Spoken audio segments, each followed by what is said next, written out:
Your Majesties, welcome back to the channel. Thank you so much for always returning. Trust you and yours are well, and you are loving yourself and others.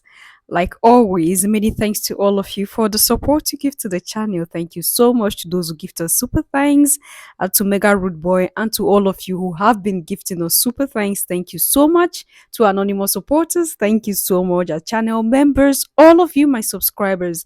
You are all loved, celebrated, and appreciated. Israel is coming back to Africa, says Netanyahu. So, it's not from my mouth, like I said. You will listen to him pretty soon. But before then, I would like to prepare your mind. There are a lot of things I would want to put in place so that when you begin to listen to him, maybe you begin to figure everything out yourself. And I always ask this question: has Africa not suffered enough? Has the black community not suffered enough? So, the relationship between Africa and Israel, I don't know what to call it because uh should I say it's a one-sided one, since Africa mostly, especially the path that was colonized by Europe, is mostly Christians, right? Majority of Africans hold Israel in high regard. Like, Africans see Israel like that holy land. You know the way it was described in the Bible. We keep reading it every day now and then. That holy people that a God set aside and gave them some other people's land to occupy. A lot of Africans visit Israel, Your Majesties. When you have visited Israel, you have something after your name, attached to your name as a JP, Jerusalem Pilgrim. Like in Africa, especially the Christian dominated part, they will hold you in high regard. When you call their name and you don't add that JP, it will be like they're coming to squeeze you out. You have to add that title so that the world will know that they have visited Jerusalem. They have gone to Israel. So the love was or is coming from Africa to Israel. Now, at the path of Israel to Africa, have the love been fair enough? Because, of course, like I said, we practically worship Israel. We practically worship that land. So when you go and come back, it's like you've gone to heaven and come back. All right. When it comes to Israel's path to treat Africans as a human being, to even give some little space for black Hebrew Israelites, they tell you they can't do that. They can't do that. And they will tell you categorically that you can't be an Israelite when you are black. So a lot of Ethiopians were kicked out of that land. A lot of Ethiopian women, we all knew what they did to the women deliberately, just to reduce the population of these Ethiopian Hebrew Israelites. And this is Netanyahu today saying that Israel is coming to Africa. And do you know my pain? That there are some African leaders that will open their hand with all their heart and soul, they'll smile to their ears and welcome these people. Why? Because we never learn. Why? Because these people already know the language that our puppet leaders understand. And what is that language? That language is the language of money. Bring in some amount of dollars and you own the land. This is the language of our leaders. It's quite unfortunate. Israel is coming back to Africa, and Africa is coming back to Israel. So a few issues here. Firstly, this guy originates from somewhere in Western Asia, not Africa. Actually, hold on a minute. He's from Europe. Lol. Secondly, let's break down why an Israeli prime minister would be so keen to chat to us like this. Israel has a problem at the United Nations. Africa has 54 countries, and so every friendly country is a valuable vote in the UN. Take Togo, for example, a country recently coached by Tel Aviv and the only African country among 9 that voted against the UN resolution condemning the US's recognition of Jerusalem as the capital of Israel. So this kind of strategy is clearly paying dividends on a diplomatic level. Another diplomatic victory is dividing and conquering Africa's traditional pro-Palestinian stance, which saw Palestine join the African Union as an observer state. Israel then wanted the same status and was granted it unilaterally by African Union chairperson Mohammed in 2021. During this time, Israel had worked to establish relations with Muslim-majority countries like Chad, Sudan, and Mali to break its regional isolation and deal a blow to the Friends of Palestine.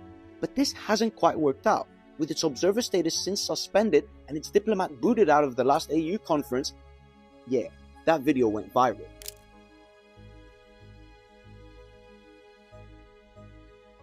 Then there's a more sinister element to their presence in Africa: arms sales. As Kenya's former president had exclaimed on his 2016 Israel visit, quote, "Our common battle is against Islamic terrorism."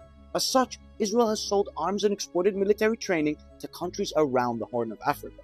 It's even reported that Israel will help Kenya build a 708,000-meter wall along its border with Somalia. Building walls does sound like an Israeli idea.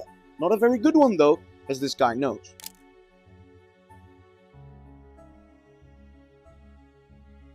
Finally, it is worth remembering that the guy preaching Israel going back to Africa is also the Prime Minister who said that Africans inside Israel are, quote, "a concrete threat to the Jewish and democratic character of the country." So I don't think he's in Africa because he likes us. He has relentlessly tried to kick out African migrants, a matter dubbed by Israeli politicians as the, quote, "African menace." Netanyahu has also called Africans infiltrators who need to leave the country and take their money or spend the rest of their lives in an Israeli prison. And Tel Aviv has literally done that. It offered Africans around $3,500 to leave Israel and even stumped up the airfare to send them back to Africa. And if they refused, well, jail time for refugees within Israel's borders. A policy condemned by human rights organizations as well as by many Israeli Jews. Irony at its best, right? Israel is a country built on the concept of refugees and is now turning its back on this very concept. Maybe it's the white settler colonialism that was the game changer. The fate of 140,000 Ethiopian Jews living in Israel is also bleak. They suffer from unemployment, lower school enrollment, lower annual income, and higher conviction rates than the rest. And the anti-government protests in recent years by the Black Jewish community reflects the injustice at hand. And so the question here is clear. Will Africa allow itself to be seduced by Israel at the expense of Palestinians and Africans alike? Well, I'm pretty sure the answer is clear for most. And it is at this point that I will say again, Your Majesties, we were Africans. We were Africans before the various religions invaded, colonized, and dominated us. Let's remember that, because this is a strategy that Netanyahu is using. That is turning this whole thing into a religious worldview. And my gullible ones who claim that they are so religious and they are so Christians that they have to vote everything that is for Israel, they vote for it. He's targeting those ones, and he knows a lot of them are in Africa. A lot of naive and stupid people. I'm sorry. Because when you see the number of people that go in, that beat their chest, that can take anything for Israel, based on what they got from the Bible, you'll be like, what is happening? What is happening? These are the same people that don't like you. You sit and pray for them every day. You don't pray for your neighboring countries that are in chaos, that are being milked out of the little that they have or the plenty that they have. All the crises in the continent of Africa, this same nation have a hand in it. But we don't see the truth for what it is. We prefer being blinded by the lies that we are convenient with. And they knows this. He knows this. He's a smart guy. He knows he can come and the very religious countries will take him in O Israel, the children of the Almighty. We'll take him in. We'll side him. Of course, there is always something behind whichever statement, whichever gesture that is of good towards Africa. If they act towards us nice, know that it's not for free. Something is following it. If they make a nice statement about the continent of Africa, there is a reason. And they already know that it is from those things that they get us. They've known our strength, they've known our weakness. Why? Because we've opened everything to them. We've showed them who we are 100%. Like the last question, the last statement he said is a question. Would Africa, after viewing all these things, still decide to truly stand by Israel? Remember, it was here I brought that video of this same Israeli, right? That was seriously pouring it from his heart, from the depths of his heart and his being.